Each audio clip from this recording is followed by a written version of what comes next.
안녕하세요. 은퇴하기도 전에 40대, 50대들, 그러니까 경제적인 허리에 해당되는 나이에 있는 사람들이 매우 힘들다라고 이야기하고 있습니다. 씁쓸한 얘기죠. 씁쓸한 얘기입니다. 40대, 50대들의 부정 전망이 는다라는 거죠. 어쩌다가 이렇게 됐을까요? 어쩌다가 이 지경까지 간 걸까요? 참 씁쓸한 생각들이 많이 듭니다.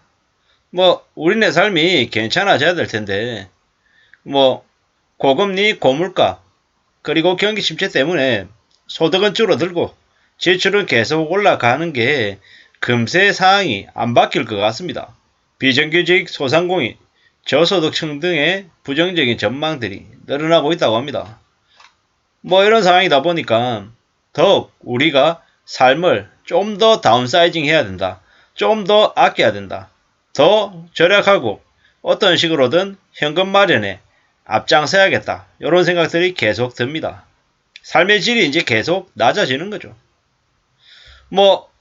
우리의 삶이 이제 원래 예전에도 그랬지만 지금은 더 상황이 안 좋아지더라 라는 걸 이제 우리가 앞으로 맞고 있는 현실임을 인정해야 될 것 같습니다.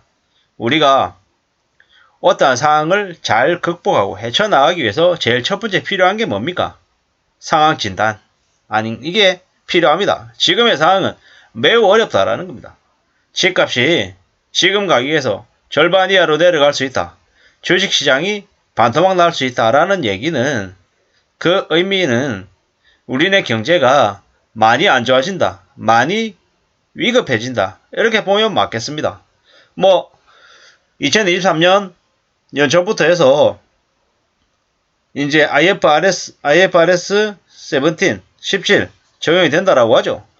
이제 결국에는 충당금을 더 쌓아야 되고 은행들이 돈이 더 필요한 상황이 되다 보니 이제 신용도가 낮은 사람들에게 쉽게 대출해주는 일은 줄어들 것 같습니다.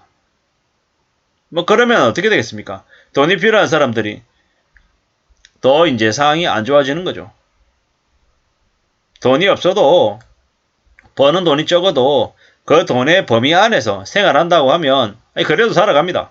근데 버는 돈은 200인데 쓰는 돈이 300이면 어떻게 됩니까? 이제 적자 가구죠. 적자 가구. 나중에 어느 시점이 돼서 언제든지 무너질 수 있는 안 좋은 상황인 거죠. 200을 벌면 200 안에서 300을 벌면 300 안에서 생활하는 사람이 가장 경제적으로 현명하고 지혜로운 사람이다라는 말씀을 감히 드립니다. 뻔한 얘기잖아. 당연한 얘기잖아.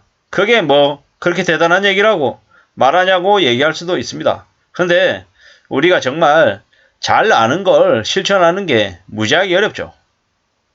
공부를 열심히 하려면, 성적이 잘 나오려면 공부하는 시간을 늘려야 된다. 알죠? 안다고 다 실천할 수 있는 게 아니죠. 물론 모르면 더 문제지만 안다라고 다 누구나 실천할 수 있는 게 아니라는 거죠. 지금의 40대, 50대, 제가 이제 그 연령대에 속하다 보니까 돌아보면 깝깝하죠. 아이들 부양해야 되고 아이들 먹고 쓰는 거, 옷 입히는 거 이런 건 함부로 줄일 수가 없잖아요. 그러다 보니까는 어른들 이제 씀씀이를 이제 줄이는 거죠. 제가 옷을 산다? 아유, 은간생심이죠. 아이들은 키가 크고 발이 크니까 신발을 시간이 지나면 새 걸 사줘야 되고 옷도 새 옷을 사줘야 되는 거죠. 어른인 제가 갑자기 키가 5cm, 10cm 안 늘잖아요. 그러면 이제 입던 옷 그대로 입는 거예요. 3년 전, 5년 전에 입던 옷, 심하면 10년 전에 입던 옷을 옷이 낡아서 못 입게 되는 경우가 아니고서는 계속 입는 거죠. 이 말씀을 드리는 이유가 굳이 안 써도 되는 돈은 철저하게 안 쓰는 쪽으로 사람들이 방향을 바꿔갈 거다라는 겁니다. 제가 특별하게 절약을 잘해서 이렇게 바뀌어가는 게 아니라는 거죠. 40대, 50대에 해당되는 사람들이 아이들 키우고 가정을 생활해 나가려면 어쩔 수 없이 그렇게 바뀌어 가더라는 겁니다. 40대, 50대가 경제적인 허리에 해당되는 나이인데 좀 많이 어려워지더라, 안 좋아지더라. 그래서 어떤 식으로든 대안이 필요하다, 대책이 필요하다라는 거죠. 개인도 극복해야 될 요인이 있지만 사회 구조적으로도 정책적으로도 개선할 몫이 필요하다라는 거죠. 결국에는 사회적인 부분, 구조적인 부분에서는 뭐가 있어야 되겠습니까? 40대, 50대들에 대한 그 정책적인 지원, 관심들도 필요하다라는 겁니다.